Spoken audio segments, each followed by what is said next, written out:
You wanted the best. You've got the best podcast. The hottest podcast in the world. The Chris Voss Show, the preeminent podcast with guests so smart you may experience serious brain bleed. The CEOs, authors, thought leaders, visionaries, and motivators.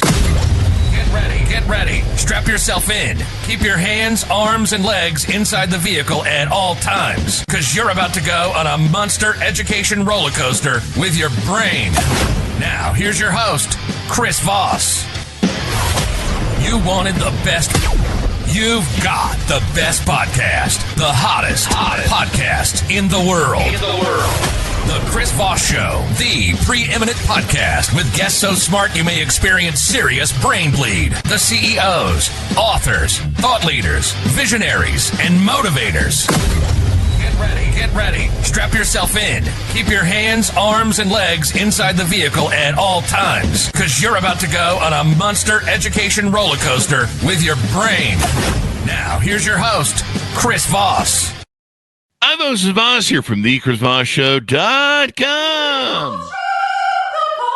Ladies and gentlemen, there and ladies, things that makes it official. Welcome to 16 years and 2,300 episodes of the Chris Voss Show. We've been doing this show so long, my back hurts because I've just been carrying it this whole time. Actually, the great guests we've been having on the show has been carrying it. And you can, too, support the show. Go to goodreads.com/Chris Voss, LinkedIn.com/Chris Voss, Chris Voss won the TikTokity, and all those crazy places on the internet. I've been excited to have this guest come on because he's written a book that has outed, some of the crap that's been going on in Silicon Valley. We've seen it's, for those of you watching this on YouTube, that we've been on for 18 years, 10 years from now. It is April 2025, and there's some weird shit going on with the new Trump administration and some of the Silicon Valley billionaires that helped put him there. So we're going to get into it. He's the author of the newest book, out April 22nd, 2025. Adam Becker joins us on the show. The title of his new book is called More Everything Forever, AI Overlords, Space Empires, and Silicon Valley's Crusade to Control the Fate of Humanity. So we're going to get into it with Adam, find out more from him about what he's up to, what he's found in his research and his knowledge. Adam Becker is a science journalist with a PhD in astrophysics. He's written for the New York Times, the BBC, NPR, Scientific American, New Scientist, Quanta, and other publications. His first book, What is Real?, was a New York Times book review editor's choice and was longlisted for the Penn Literary Science Writing Award. He has been a science journalist, fellow at the Santa Fe Institute, with a science communicator in residence at the Simons Institute for the Theory of Computing, and he lives in California. Welcome to the show. How are you, Adam? Oh, thanks for having me, Chris. I'm doing really well. How are you? I am excellent. Good to have you. Give us a .coms, any place on the social medias you want people to look you up. Sure. Yeah, I'm on Blue Sky. I'm Adam Becker. And my website is freelanceastro.com. You're not posting on X then, huh, Adam? No, I used to, but then the weirdest thing happened. What was that? A horrible billionaire took it over and let a bunch of Nazis onto the platform. Wow. So Nazis are bad? Is that what you're saying? Yes. Nazis are bad. If there's one message I really want listeners to take away from this interview, is that Nazis are bad. Yeah. Elon Musk. Yeah. Yeah. It's interesting how that label is now stuck to that brand, but we'll get into it. So give us a 30,000 overview in your words of what's inside your new book. So my new book, More Everything Forever, is about the horrible and implausible ideas that tech billionaires are trying to shove down our throats about the future, our future. They are trying to decide our future for us, and we shouldn't let them.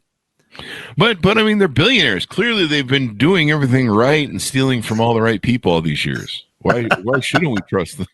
Why shouldn't we trust them, Adam? Clearly, yeah. I mean, I've seen Hollywood movie stars. Just because you have money doesn't mean you have your shit together. Clearly, I think.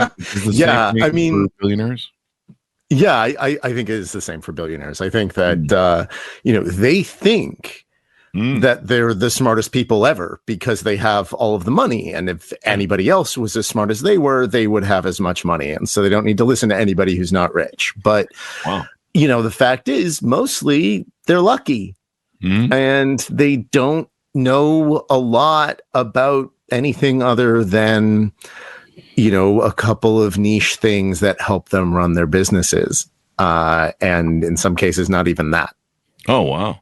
So you're saying our new oligarchy that we're switching governments to might be a bad thing? Is that yes? I think it's awful. And these people just have deluded themselves into thinking that they're the smartest guys in the room when, at best they're mid. Yeah, we're thieves. I mean, well, they are definitely thieves. Somebody.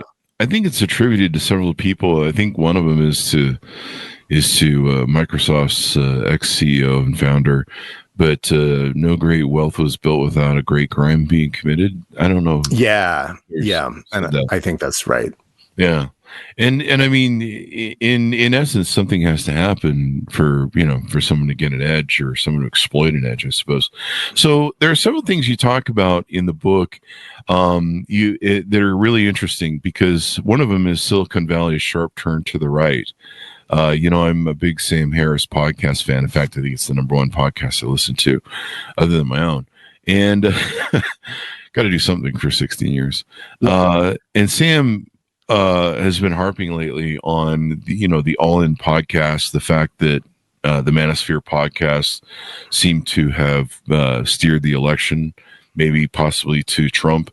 But he talks a lot about Elon Musk, of course, that he used to be close friends with, and the All In podcast, which I was surprised a couple of the people on there really turned extremely right wing. Yes. And now I think I'm really curious what their opinions are now that, we're locked down in 145% Chinese things. But tell us about how we got here with the Silicon Valley supporting, basically white nationalism. Yeah, I mean, it's one of these things that looks really bizarre on the surface, but one of the things that I do in the book is explain that connection and make sense of it, because it is something that unfortunately does make sense once you dig deeper. It's not just a sudden thing that happened. And I don't think it was just, them aligning themselves with power nakedly. I mean, they are aligning themselves with power, but I think that it's actually something that's been coming for a long time. There are these ideas that are really, really powerful in Silicon Valley about what the future holds, about stuff like singularity, this sort of technological utopia that would be created by incredibly advanced AI and going to space and living forever. And there is this idea that this vision of the future is really coming, and that all problems are going to be solved with incredibly advanced technology, mostly computer technology, and that the people who understand it best are the billionaires, and anybody who gets in their way is just impeding utopia. Wow. And so everyone else can just be ignored, and we should give all the control to the billionaires. And this is not a new idea. It's been running around in Silicon Valley for decades. Yeah, I remember listening to Andreessen Horowitz talk on, I don't know what podcast it was, but it was extraordinary to listen to, because I think he was arguing with I think he might have been arguing with Sam Harris, but he's arguing about the dangers of AI and some of the concerns of it. And in listening to his blue sky sort of, what would you call it? I mean, it was just, there was nothing negative in his mind that AI could happen with AI. Yeah. It was this panacea of this ideal utopia that you talk about in the book, where they're just like, they're promising stuff that is pretty crazy. And then, of course, seeing his takedown of DEI, you kind of understand some of, I guess, DEI, in his opinion, and a lot of the Silicon Valley folks, the DEI got out of hand, and they kind of helped fund this anti-DEI thing as well, which is kind of interesting. Yeah. I mean, Mark Andreessen is he's he posted this really unhinged thing called the Techno Optimist Manifesto about a year and a half ago, which is basically just I mean, a more accurate title for it really would have been the Techno Fascist Manifesto. Yeah. Or, the techno fascist series of unhinged tweets. But it's he really believes that anybody who gets in the way of the progress of technology, whatever that means, is going to kill people. He even says in that manifesto that anyone who slows down the production of this super intelligent, godlike AI that he thinks is inevitably coming soon, is essentially committing murder because they're preventing lives from being saved. Wow. And that's just an absolutely insane position to take. There's no evidence that anything like that is going to happen, and plenty of evidence that it's not. And the whole thing is just an excuse from Andreessen that I think he genuinely believes, but it is an excuse to just allow him to wield more power and influence than he already does. You talk about the arc of Silicon Valley turning to the right. Is Peter Thiel at the core of this, starting this back in his years when he was in college? And, back then he had a newsletter we had the author of the book, The Contrarian, you might be familiar with, Max. Yeah, Max Chafkin, yeah. A couple of years ago. And he talked about the rise of Peter Thiel. Is this the source of where things have gone really right in Silicon Valley? Yeah, I mean, Thiel is definitely part of the story, but he is not the whole story. A lot of this stuff predates Thiel, and a lot of this stuff is like part of how Thiel came to believe what he believes. I mean, Thiel is a hardcore right-wing libertarian, and he's got that famous essay that he posted, I want to say like 15 years ago. Everybody quotes it. I quote it in my book, where he says, that he no longer thinks freedom and democracy are compatible, where by freedom, he clearly just means free markets. And then he says that it was, a mistake to, or implies at least that it was a mistake to let women and minorities vote, and awful stuff like that. All of that's terrible, but I actually think the most revealing part of that same essay is a different part that few people quote, where he says that he remains true to the faith of his teenage years that death is avoidable and taxes are bad. And, putting aside the fact that taxes build a flourishing society and death is inevitable, I think it's not a good thing to stay true to the faith of your teenage years. It means you didn't grow or change or learn anything. Why would you boast about that? I'd be embarrassed if that were true. Yeah. It's pretty wild. And to see him and there was something we talked about in the pre-show. There was a car crash with Elon Musk and Peter Thiel. Tell us how that maybe shaped where we're at today, or did it? I don't know. It's one of these things where I just think about the universe being a strange place. They had just made a bunch of money. Musk got, I think it was a McLaren, and PayPal. Yeah, exactly. Back with PayPal like 15, 20 years ago, and was showing off to Thiel, took him for a ride in it. Right. And then, they got to the top of a hill, and Musk apparently said, "Watch this," floored it and hit a tree. And the two of them walked away, and I'm like, man, the world would be different if that accident had gone differently. But it's just the two of them made their first fortune together, and since then have just been going out trying to make the world look more like their science fictional ideas of how it should be. And it's not even good readings of science fiction. It's just, complete misunderstandings of what science fiction is and how the world works and how science works. Yeah. The clearthinking.org, I think this was put out this morning. It came on my radar this morning, but they put out an accuracy of Elon Musk's predictions and some of the things he's been saying. He lies. I mean, he's like Donald Trump's stepson or something. He lies so much. He has a 16.28% accuracy they found with the stories he tells. Honestly, that sounds high to me, but that. It's probably true. They probably gave him some fudge room. Yeah, exactly. And then you read, I think it was the Wall Street Journal yesterday or the day before, had the story on Ashley St. Clair and the child she had with Elon Musk.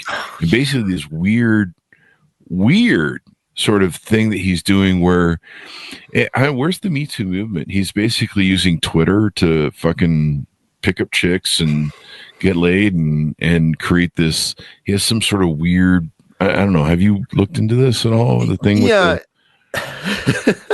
I saw the same article. I know what you know about it, but he's got this weird ranch where he's trying to build a legion of offspring.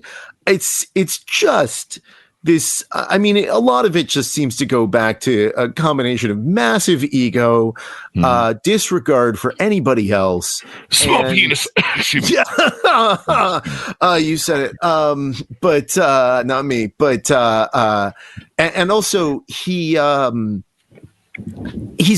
like, a lot of this seems to go back to like this sort of really stupid and racist idea of eugenics, right? Yeah. That like he wants to create a master race of little Elon clones, and that's not only not going to happen, it's not how genetics works. And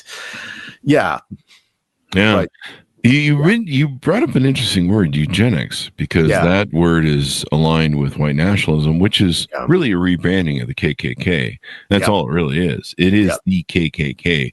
And when people realize that Nazism is alive in America and in the White House, it is. It is again, let's put it that way, actually. To see Peter Thiel, at Donald Trump's first it was at the Republican convention. And speak was just kind of alarming to watch, really. Yes. It seemed like some, I don't know, ketamine cowboy drunken rant that, and when you understand, some of the things Peter Thiel's behind the scenes of so much politics over the last, since probably 2015 or longer. What are some of your findings there? I mean, are these guys waking up yet to the fact that they've unleashed a monster in the White House and now they're on the hook for it? I don't know. I think they see it as a good thing. Really? I think they're that both disconnected from reality and power hungry. J.D. Vance is a creature of Peter Thiel, right? Yeah. J.D. Vance is one of Thiel's proteges. And J.D. Vance is also, like Thiel, a fan of the work of a guy named Curtis Yarvin, who unfortunately has been profiled in the New York Times and has been getting a lot of attention since the election last year. Yarvin's a monarchist. He's very open about this. Yarvin wants kings. He wants there to be a king of America. He thinks that would make things better. And Vance is a big fan of Yarvin and has said that he really likes Yarvin's ideas. Another idea that Yarvin promoted was the idea to fire pretty much everybody in the federal government and replace them with loyalists to a single leader, which is exactly what we see Musk and Doge doing now. So, Yarvin's ideas are being implemented at the highest levels of government, and it's awful. And I think J.D. Vance and Peter Thiel and Elon Musk think that this is a great thing. Oh, well, of course they do, because they stand to benefit the most. Exactly. Weird how that works. How that works. I'm looking at Curtis Yarvin's picture on the New York Times. Seriously, some down and out coat guy wearing a shitty leather jacket that looks like it's about 20 or 30 years old and can't afford a haircut, evidently, either, or a bath, maybe. I mean, that's just what I'm drawing from this picture. I mean, he's a piece of work. He's also super racist and believes in these outdated, discredited ideas about race science, and has said that, the problem with the world today is a lack of kings. And I don't know about you, but I don't think that the problem in the world today is that, rich, powerful people don't have enough power. I think it's quite the opposite. Yeah. So a 51-year-old computer engineer that probably isn't getting laid is ruining my democracy, basically, is what you're saying. I don't know. You didn't say it. I said it. I didn't say it. He believes that government, Jesus Christ, I didn't even read this. You've turned me on to this. I had no idea. Oh, I'm so sorry. Yeah, not in that kind of way, though. But he believes the government bureaucracy should be radically gutted. He argues the American monarchy should place what he calls the monarchy run. Basically, there should be a CEO instead of a president. Yep. And he that's hates democracy. He sees democracy as the enemy. He looks like he hates himself, actually. That's my opinion. That's probably true. Yeah. At least he dresses like it. He dresses like me, so I'm not throwing shade. Anybody's seen my level of fashion, so I probably shouldn't be throwing shade. What about this space thing that they're always, my mom loves to say this, why are we spending all this money to go to Mars when we got all these poor people here and people are starving and everything's fucked up? Like, what the fuck? Yeah, your mom's. Well, yeah, but your mom's not wrong. Look, I think it's great to send robots out into space and explore and learn more about space. I'm an astrophysicist by training. I think learning more about space is a great idea, and it's something we should be doing with robots. Sending people into space is a bad idea for lots and lots of reasons. It's just difficult, but more importantly, dangerous. And for the kinds of things that Musk and company want to do, they don't just want to send someone to the moon to bring back moon rocks so we can do experiments on them. They want to build a space empire with space colonies. And Musk has been very, very clear about this. He says he wants to put 1 million people on Mars by 2050. So there's a self-sustaining colony on Mars that can survive even if a disaster kills everyone on Earth. And this is ridiculous and impossible. You cannot do that. Mars is terrible. Every planet and every moon in the solar system other than the Earth is terrible. Mars, the radiation's too high, the gravity's too low, there's no air, and the dirt is made of poison. There's nothing there for us. And if you tried to put 1 million people there, most of them would die. And if you did have 1 million people there, that's actually not even enough people to have a self-sustaining civilization on Mars. They would all die if the rockets from Earth stopped coming. So yeah, it's that and many other reasons just not going to happen. And I'm not the first one to say this. Musk has been told this publicly over and over, and he just denies it because he's not really interested in science. He's interested in his own dreams, and he's interested in being taken seriously, which is not going to happen. It's really interesting the way that Americans think. We have this, and I've read that there's an issue with us about this, where we all believe in the American dream, right? Yeah. One of my favorite lines from Fight Club, the movie, is we all were grown up being told we're all going to be millionaires, and we're slowly finding out that we got lied to. And it's not true. And we're going to be rock stars and millionaires. And there seems to be this thing about that we have this kind of dreamlike ideal, respected billionaires, actresses and actors. Basically, if you have money, you've somehow squared all this. You've squared the circle of life or something. You've fixed all the problems. And then we don't want to regulate billionaires because we might be a billionaire someday too. And there's this resistance to regulate these people because, well, we could strike it rich. It's the American dream. You can wake up tomorrow and win the lottery or something, this kind of bullshit sort of mentality. And so we don't regulate these people because we figure that, we could wake up one day and have the shot or something. I don't know. Yeah. It's kind of a weird thing. No, that's definitely a thing here in America. I mean, there's a quote, I think it's Steinbeck, but I'm not sure, who said that in America, there are no poor people, just temporarily embarrassed millionaires. That explained that line from Fight Club.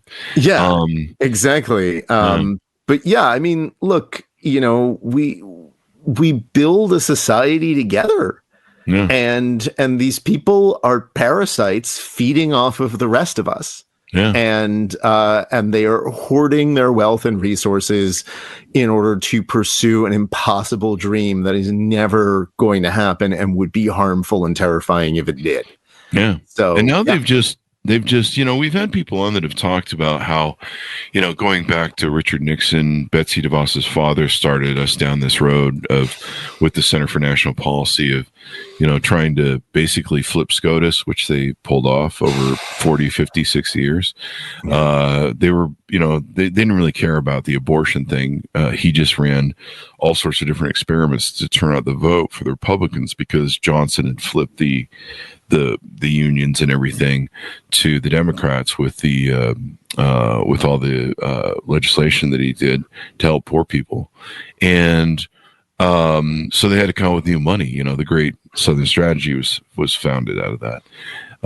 And they created the Center for National Policy. And since then, they've been running their radio shows in the South, and of course working with the Heritage Foundation and all that to the Federalist Society to overthrow our democracy. But the overall arching plan has been for billionaires to be the Republican base, which they have been, and to slowly weed away and overthrow democracy. You've got Citizens United, Reagan's massive illiberalism that actually drove stuff. The intent was to destroy unions, so they drove companies to China and other places. And this is a product of Reagan and his liberalism. And trickle down economics. I'm still waiting for my check from that. I remember I was in junior high when that was out. And so we've been on this path where Republicans, even in recent years, you've seen them dancing with Putin, going over there. And of course they love Hungary too. They've Viktor Orban, flirting with him and they love the oligarchy. They love the racism and the xenophobia of Russia. Mm-hmm. I think if you're gay over there, they'll kill you, LGBTQ, or they'll just put you in prison long enough to kill you. Yeah. God knows there's, their prisons are hell over there. Yeah. And, so it seems like we've been on this path marching towards it. You saw the Citizens United ruling from SCOTUS that was part of Betsy DeVos's father's dream finally coming true. A lot of these rulings that have been, and it's interesting. People seem to have this fantasy that they put on Hollywood people that since they're beautiful and they've got money, they have their shit together. And so we should adore them and just follow them wherever they go. You see these acolytes, I've got friends that, Tim Cook could do no wrong. Apple can do no wrong. Steve Jobs could do no wrong. When anybody who worked with him that, have been friends of mine, he was a complete monster. Yeah. The people that knew him personally, and not to mention the shit he pulled, like one of the things, capping everyone's income in Silicon Valley by doing that dirty deal that really got buried, where they locked everyone's income and they wouldn't allow employees to switch between companies. Yeah, and so we've been kind of on this march for a long time. That's where billionaires just, I think, eventually with AI and everything, they just felt like they could seize power, and they're doing it now from what we're seeing. Yeah. No, I mean, they think that they can replace the rest of us with AI.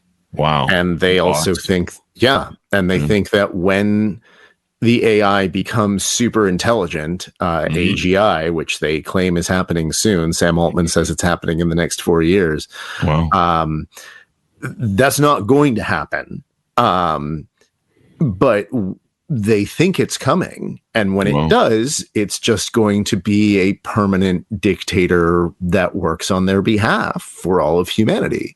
And, they're pretty open about this stuff. If you just read what they say and listen to it and then, read the same stuff that they're reading and see, put the dots together. And that's what I'm doing in my book. It's like they want permanent fascism across the stars with them in charge forever. And I see these acolytes. Like I have friends that they worship Elon Musk, and there's a lot of bootlicking that goes on, which is ironic because I think bootlicker comes from the Nazi term, doesn't it? Maybe I think not. so. Maybe boot Sure. kicker is the thing I'm wearing. I It's don't know. early in the morning for me still, waiting for the coffee to kick in. So I can't get all the references, folks. How much do you want me to know on the show after 16 years? But no, I've seen the worshiping of these men and Democrats really, they bought into the story that Silicon Valley was this right wing or this left wing sort of operation. Elon Musk was left wing. You see the, people shitting themselves to absolve themselves of their Teslas now. Yeah. And the Nazism, I mean, it's really crazy what's going on with the Tesla brand. But I think he's destroyed it. I'm not sure there's a way out of. When you've got a symbol that people are posting of you doing the Heil Hitler Nazi thing, and I see like over in Europe they're just making billboards next to Tesla dealerships with that. Yep. I mean, there's no way you can put that back in the box or live that down. I don't think so. I think the Tesla brand is permanently, I hope, destroyed by this. Yeah. Sadly for the people who, I mean, guys, don't be mean to people who bought the cars years ago. Come on. A lot of them didn't see it coming. A lot of them, I grew up, I was a Democrat up until this election, until after this election. I'd left the Democratic Party in protest because it needs to wake the fuck up. But I'd never in a million years vote for Donald Trump or the Republican parties that were. I left the Republican Party because I thought George W. Bush was a moron. Yeah. Can you imagine what I would do now? Holy shit. I left in like 2001. Yeah. I was like, this guy's I voted for him. I was embarrassed. I'm one of those people that when I vote for somebody, I'm really hard on him. I was hard on Obama. I'm like, I'm embarrassed. I voted for you. You've embarrassed me. And, so, I've been on the gamut of both parties now. I'm an independent voter and trying to get the Democratic Party to wake the fuck up. Yeah. And they're still not getting it because that's what got them there. Yep. But, to see the All In podcasts and some of these different things. You talk about, one thing you talk about in the book I want to get to is you call Chat GPT AI is misleading. It's a marketing term that's gotten way out of hand. Talk to us a little bit about that. I mean, do you think these guys really know what they're doing? Yeah. I mean, I think AI researchers know what they're doing, like the people working in academia and some of the researchers working at the AI companies know what they're doing, but the billionaires don't know what they're doing. And I do think it's misleading to call these things AI. Because, when I was a kid, right, I'm a big science fiction fan. When I was a kid, I watched a lot of Star Trek: The Next Generation, right? AI is Commander Data. That's AI. AI is, something that actually, understands what's going on and is actually intelligent and conscious of the world around it. The stuff we have now, it's like the term AI has been deflated so much that you're calling like this chat interface that does not have a conception of the world outside of words. And doesn't even understand words. It just, has a probabilistic model of what words go with what. That's not AI. That's, that's statistics and maybe you can call it machine learning, but it's not AI. But they want to call it AI because it makes it sound more powerful. Yeah. And of course they want to make it sound powerful. And it's another reason why this narrative of super powerful AI is just around the corner. It is something they genuinely believe. And it's also something that, stands to make them a lot of money. It makes their products sound more powerful than they really are. Yeah. We've had I think the other thing I was getting to, my little ramble before that was, well, I see this acolyte worship, this cult worship. You see that with Elon Musk. I saw that with my friends in Silicon Valley as Elon Musk really started to rise. Yeah. And the worshiping is what's that guy's name? Jones from the Jerry Jones, the guy who had everyone killed in Africa, drank the Kool-Aid. Jim Jones. Yeah. Like I said, I can't get all the references, folks. So thank you for helping me there. to see the worshiping of these people, Donald Trump is the same way. These people that worship, well, he's a billionaire, still must know what he's doing. I was watching some farmers last night. I know that sounded like Deliverance, but it sounds the same to me. And if you voted for the guy, basically these people worship him, and what they don't realize, we've had billionaires on the show. I think there's another one coming up soon. These folks are globalists. They're not Americans per se. I mean, they may be born here, but as far as I'm concerned, they're globalists. And what they've wanted for the longest time, for decades, is to be able to operate in America regulation free. They can go to Vietnam, they can go to China, they can go to all these other countries around the world that are kind of, especially third world countries, and they can go, hey, you know what? We want to produce some shit in your country and pollute the fuck out of it and exploit your workers and pay them shit. And, maybe some people will die, whatever. They'll get over it. And maybe we'll leave a giant pollution behind, et cetera, et cetera. Is that cool with you if we just, fund you some money under the table, or, give you some grift or whatever and buy your government or your leaders? You see what we're doing with El Salvador this week. We're paying them $6 million and somehow we can't get the people we're misappropriating back to them illegally. We're paying them, and I'm sure they would do it if we ask, because, we're America. We're supposed to be, according to these jokers. But people don't realize these guys are globalists. They don't give a fuck about America. They don't give a fuck about, they want no regulations. They want to be able to do whatever they want, however they want. They want a docile, stupid, ignorant. I see all these pictures that are flooding social media now, where they're saying, hey, basically, Trump wants to destroy everyone's small and medium-sized business and turn us into, China, where we're all working in sweatshops. That's not really far, I think, from some of the thinking they have. They want a docile. They don't want rights. They don't want DEI rights. I mean, part of the DEI attack is attack on employees' rights to assemble. They've been, going after unions, destroying unions. A lot of the, it's like Reagan's liberalism all over again. People don't realize that opening salvo of firing the unions of the air controllers under Reagan was an opening salvo on a war on unions. Yeah. And, people just kind of look at it and go, hey, man, and you're like, that's your rights, you dumbass. So that's not in the book, the dumbass part, but I had that. No, I think that's, that's pretty much right. I wouldn't call them globalists. I would call them oligarchs, technocrats, or just selfish. They don't care about America. They want to sell off America for parts. Yeah. They want to get all of the things that belong to all of us, our manufacturing capacity, our population, our natural resources, all of the public lands that we as a country collectively take care of, right? Our national parks and stuff like that. They want to exploit that. They want to mine and fish until everything's gone. Yeah. And they want to make sure that we don't know about it, which is why they're going after educational institutions. They want us to be dumb and uninformed, and they're underestimating us, I think. Well, I hope they're underestimating. You and I can be in the hope boat together. Yeah, I hope they're underestimating us, but that's what they want. They want us to be. They want us to look the other way. Yeah. And they're disassembling air and pollution standards again. They're raising fees on banking.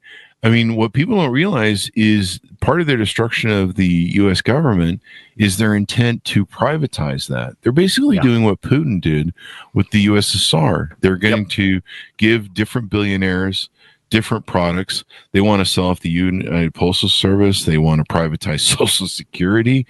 Bush tried to do that. And he got a lot of shit for it. But, I guess we were smarter back then, come to think of it.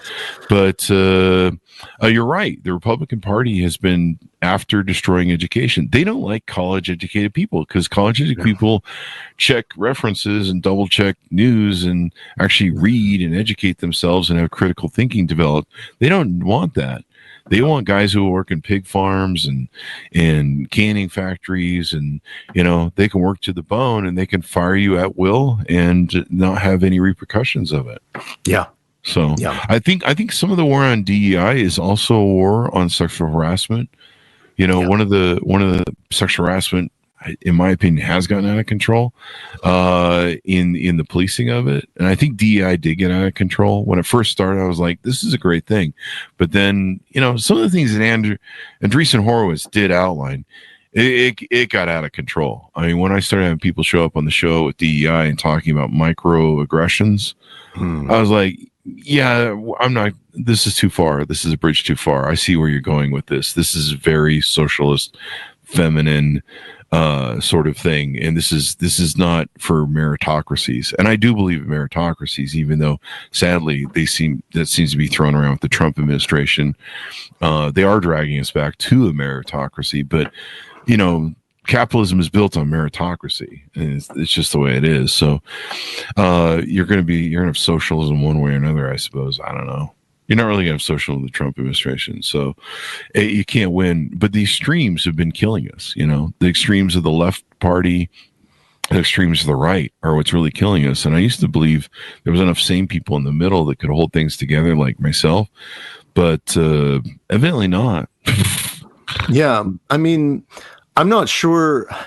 I think I'm probably to your left, and I'm not sure I agree with everything you just said. But I do think that the Democratic Party is out of touch with the anger that people feel with the massive inequality that exists in this country, especially around wealth.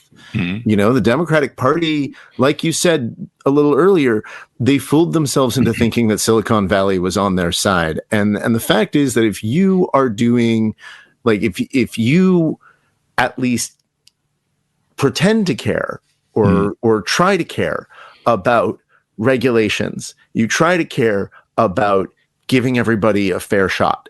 You try to care about keeping corporate power somewhat in check so that it's democratically accountable, so that, corporations don't just bulldoze their way over people the way that Trump and his cronies want them to. If you are a party that's trying to do that, billionaires are never going to be your friends. They don't want those things. And if you bring them into your party, they're just going to try to kill it from the inside, which is exactly what they're trying to do with the Democrats, and is why they feel so feeble right now. They think that they need the billionaire class for their connections and money and strength, but it's actually a weakness. They need to kick them out. Yeah. Otherwise, we're going to end up in oligarchy. We're going to end up with Elon Musk owns the U.S. Postal Service and runs it like X, and he does such a great job. That thing, I think it wasn't working the other day again. And you just, I don't know, you'll get right-wing nationalism emails or mail in your junk mail. And, the U.S. Postal Service has already been wrecked by that one guy since the first Trump administration has run it. He had stocks in all the other competitors, so he had a interest to destroy it. Social Security, they want to privatize that. They want to privatize everything. They're literally cutting up the U.S. government to privatize everything. And if you folks think as an American public it's going to be better that way, well, go look at Russia. I mean, the corruption at all levels of Russia are just insane in the oligarchy, kleptocracy, more or less. And you see that what's going on with the Doge thing. I mean, it was just reported by their own admittance. They're finally telling the truth. They're only going to get about 15% of the savings that they, said they were going to get trillions or whatever. And it's just amazing to me how many people worship this whole thing. Like, I'm sure billionaires have our best interests at heart. And you're just like, you're a fucking fool. You're an idiot. These are the last people who have your interests at heart. They want you to sit down, shut up, go to work for them, and leave them alone. And they don't want you to, the joke of Elon Musk being the purveyor of, the protector of everything, First Amendment rights, free speech, is like such a joke. But to see the worship of these people that goes on in our society, the groveling of and servitude of wanting to do their thing. And then, one of the things I've always been involved in that's aligned with Silicon Valley is the kind of the tech bro culture. And you see that with the Bitcoin culture too, the Bitcoin, cryptocurrency culture. There's a lot of people in that industry that they will sell their mother for success and money. They have no scruples of any types whatsoever, as long as they could be seen with the richest of richest, the billionaires, and hang out with them and be seen as potentially one of them through cryptocurrency. It's amazing. I mean, they have zero ethics, zero morality, and they'll sell their mom off to slavery if they can, turn up at parties and win. Yeah, no, there's a line I heard the other day that I keep thinking about, and I think it's just really accurate. It's someone on the internet somewhere said this. They said, being a fan of a billionaire is like going to a casino and cheering every time the house wins. God, I love that quote. Yeah. Like, they're the ones who are trying to screw you. Why do you like them? Like, they want your money, they want your house, they want you to live in poverty and leave them to do whatever the hell they want. They want to deny all aspects of nature. They want to make it so that you can't even go for a walk in the park without coughing up a lung. That's what they want. They want to make everything private. They want you to have to pay for the privilege of doing things that are your right. Wow. This is, I don't know if the quote you had is attributed to Elron Mexico, but he has a variation of it. Being a fan of a billionaire must feel like walking around a casino you don't own and hooting like a badass every time the house wins, licking the urinals, that's calling the trash cans sir. Yes. So that's where I saw it. Yes. That's pretty amazing. Yeah. Yeah. It's just, in this attitude that, well, I don't know, I could become a billionaire too. So I don't want regulations for billionaires just in case I hit the lottery, with my 10 kids and my trailer home, my double wide. I could hit the lottery any day now of creating a business that could, I don't know, go into space or something. I don't know what the fuck. It's interesting. And I'm a capitalist. I grew up starting my first company at 18. I'm a big believer in entrepreneurism and stuff. I think a lot of what's being questioned right now and kind of what's going on in the narrative is it almost seems like Donald Trump and others are trying to destroy small to medium-sized business. There's a lot of these medium-sized businesses that are flooding TikTok, crying and complaining, and sadly, they voted for Trump as well. Yep. So they're in that, the leopards ate my face because I trusted him. And we're like, we told you not to trust them, dumbass. Yep. And they're still going on about it. In fact, I have no empathy for any of them if they voted for this. I'm done with the whole process of that. Yeah. I think people need to be held responsible for shit now. This is especially if we lose democracy in businesses. But it seems like they're trying to wipe out small businesses and medium-sized businesses, especially with this China thing. Yeah. I have a shitload of friends that they make a living in multi-million-dollar businesses. There's employees they have.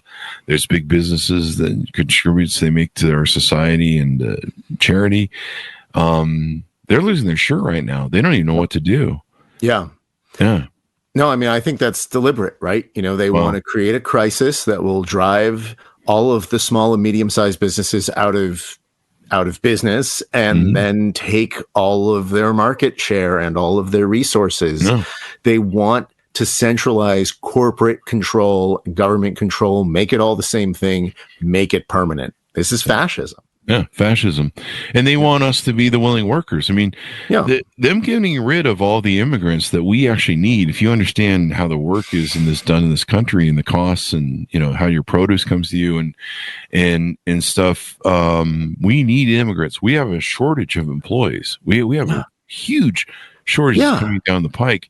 And everything's going to be super expensive. I mean, already, if you're a welder or if you're someone who works in the trades of blue collar, You're getting paid more than doctors in some cases. Yeah. Because there's no one who wants to do those jobs, and there's very few people that are skilled at it that can do it anymore. Exactly. I mean, look, there's... Yeah. Oh, sorry. And they want us working at sweatshops. They basically want my business to end and go work in a sweatshop because someone has to fill those shoes. Yep. You know, I mean, you see Florida has just enacted laws where, you know, they can put child labor back to work because they got to fill those shoes of the immigrants that are being kicked out. So, they're just, to me, it seems a little far-fetched, but it seems true. I mean, believe what you see and the actions they're taking, but they just want us all to be working in slave shops and get rid of China. Yeah. I mean, they think slavery's fine. Wow. You know, Yarvin has said nice things about slavery, and Jesus. Yeah. And look, you know, there's a bakery just a couple blocks away from me, a really nice bakery. It's very successful. You know, when it's open, the line is out the door. Everybody loves all of their stuff. It's very good. Shortly after the pandemic, they had to reduce their hours quite seriously, and they have not been able to bring them back. And they had a sign in the window for a while saying, look, we know that you want us to be open more the way we used to be, but there just aren't enough workers. We can't do it. We cannot find enough people to work here to keep the shop open, which sucks because it means that, you know, everybody loses, right? We don't get as much stuff from the bakery as we want, and the bakery doesn't get as much income as they want, right? The limiting the limiting thing for them is not that they don't have like enough, you know, money to get the stuff they need to make more baked goods. The problem is people. And yeah, if we had sane immigration policy in this country, then that would not be a problem. I mean, anybody who knows anything about American history knows that immigrants made this country, right? My grandparents are immigrants. And so is everybody else's grandparents and great-grandparents here, unless you're Native American.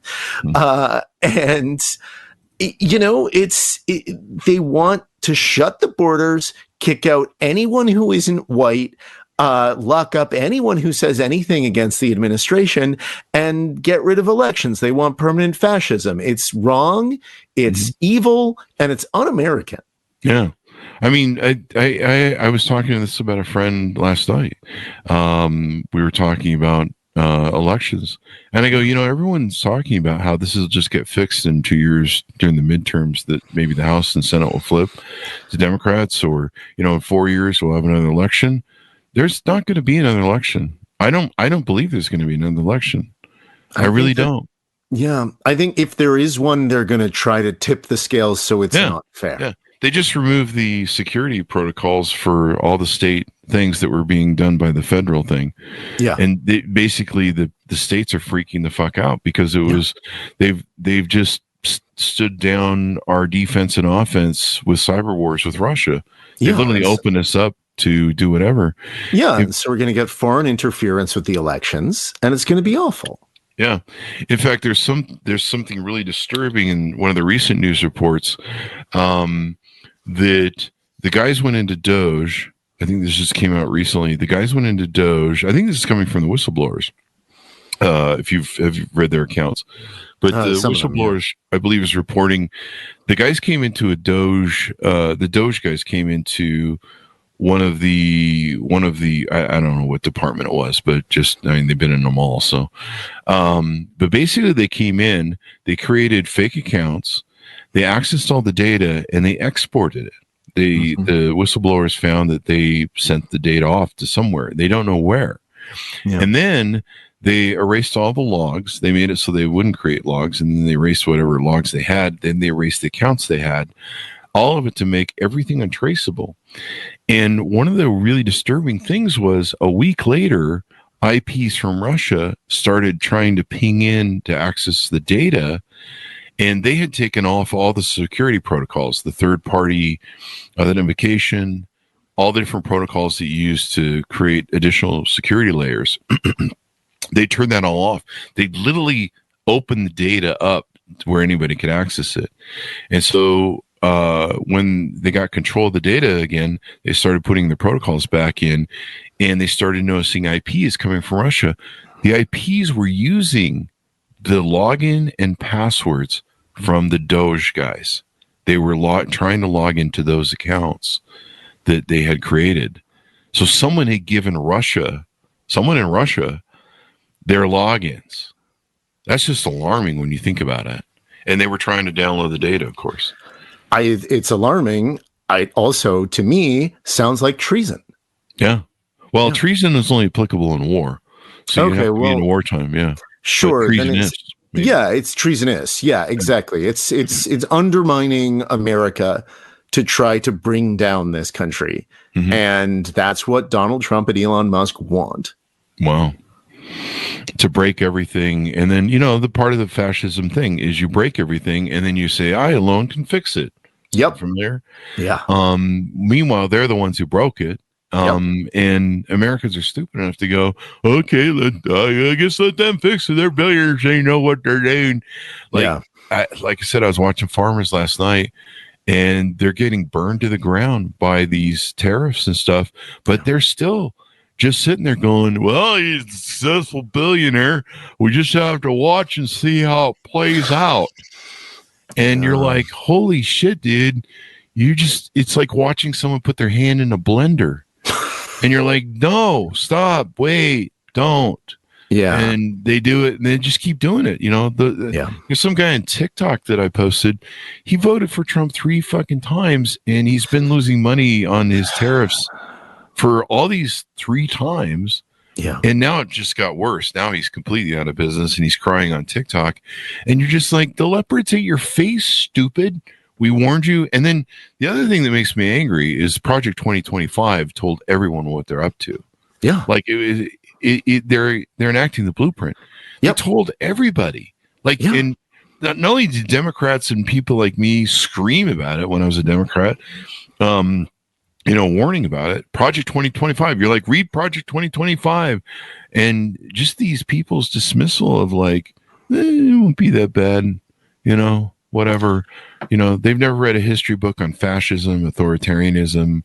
Yeah. No, exactly. And if you want more proof that billionaires are no smarter than the rest of us, go take a look at a billionaire named Bill Ackman. What happened when the tariffs came in, right? Mm-hmm. He said, oh my God, this is awful. And then this is almost exactly what he said on Twitter. He said something like, well, I was wrong, but I don't think this was foreseeable. I'm like, buddy, Trump said he was going to do this with the tariffs during the election over and over and over and over again. It was one of the most consistent things that he said.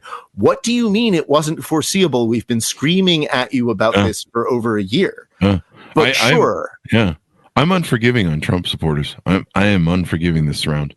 I do not give a fuck because they were warned. I mean, Project 2025 was really obvious. He said he was going to bring tariffs throughout his Trump's whatever is running for office. And it almost seems like a real Faustian bargain. Do you see our billionaires? I mean, I was just reading that one of the reasons Mark Zuckerberg saddled up to Trump was because, the Justice Department, it might cost him $500 million or something in fees, and maybe he can knock it down to 30 million or something. It almost seems like, what you've imparted in your book is their promises and this fantasy that they have that they can control everything, do everything. Maybe they thought they can control President Trump. People that are successful have always loved him because, they felt like they could steer him because he was a useful idiot, for people like Putin. Mm-hmm. But now it seems like the Pandora's box is opened and the cat's out of the bag, and they're like, holy shit, we can't control him, and he's going to destroy all of our investments. Yeah. Yeah. I mean, play stupid games, win stupid prizes, right? Or in the words of in the words of a more recent generation, fuck around and find out. Fuck around and find out. The FAFO. Yeah, that's my every other post is FAFO right now. I've just been collecting, like literally my Facebook has become a channel of people who are crying on Twitter and Facebook and TikTok about how the leopards ate their face because they trust the leopards, and you're just like, you're fucking stupid. Everyone told you, like with Donald Trump, there was the first round. There was no, the whole thing was such an accident. He was surprised to win the presidency. They didn't think they were going to win. No. And, this time around, we all knew. Like, I'm just, and people are just like, why is it so chaotic? I'm like, where were you during the first presidency? Did you not understand that this is this man's pattern of abuse, malignant narcissism? But yeah, it almost seems like these billionaires, it seems like your book has really called it on these guys, because they think they're the shit. And boy, they've really been proven wrong. I'm surprised the All In podcast isn't being like, we fucked up, but they're never going to say that. Yeah, they never have to admit that. No. Final thoughts as we go out. Pitch people on where to pick up the book, where to get to know you better on the .coms, et cetera, et cetera. Oh yeah. Look, the book is available wherever you can get books. I mean, I guess you could get it from Amazon if you want to give Jeff Bezos a little money. But you can also get it from Bookshop or local independent bookstores, please. It's called More Everything Forever again. And you can find me on Blue Sky at Adam Becker. You can find me on my website, freelanceastro.com. And you can also find me in all sorts of newspapers and magazines. Yeah. I'm reading, I just popped up as you were saying that, the New York Times article on Curtis Javan. Yeah. It's from January 18th of 2025, folks, if you want to search for it. But one of the top comment is this: a nation is not a business. That really tells you something. Yeah. We've talked in the show, we've had authors on that have talked about unbridled capitalism, and I'm a capitalist, but there is unbridled capitalism in this country. It needs to be constrained. It is. Yes.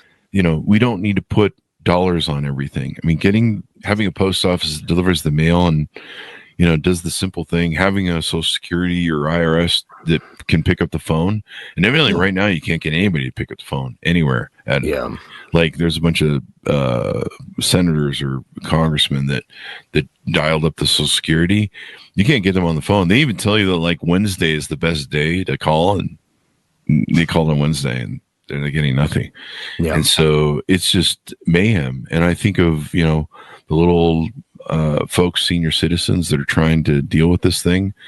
I think my mom said her IRS check hadn't cleared yet from the IRS rebate thing. And I'm like, should I tell her that she might not get it anytime soon? I don't know about Social Security. I've heard Social Security checks maybe haven't been flowing like they should.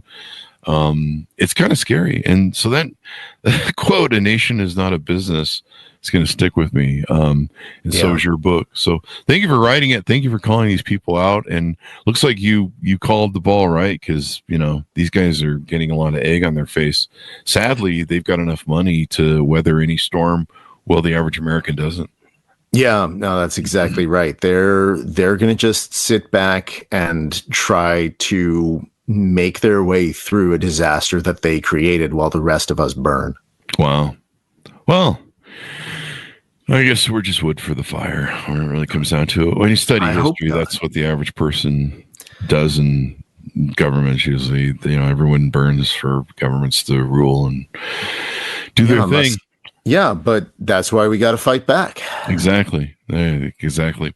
All right. Well, everyone buy your book and give it a read. We certainly appreciate you coming on the show. Thank you for the wonderful discussion, Adam. I'm going to send this to all my Silicon Valley acolyte friends who pray to that God and see if they can't wake up. Maybe. I don't know.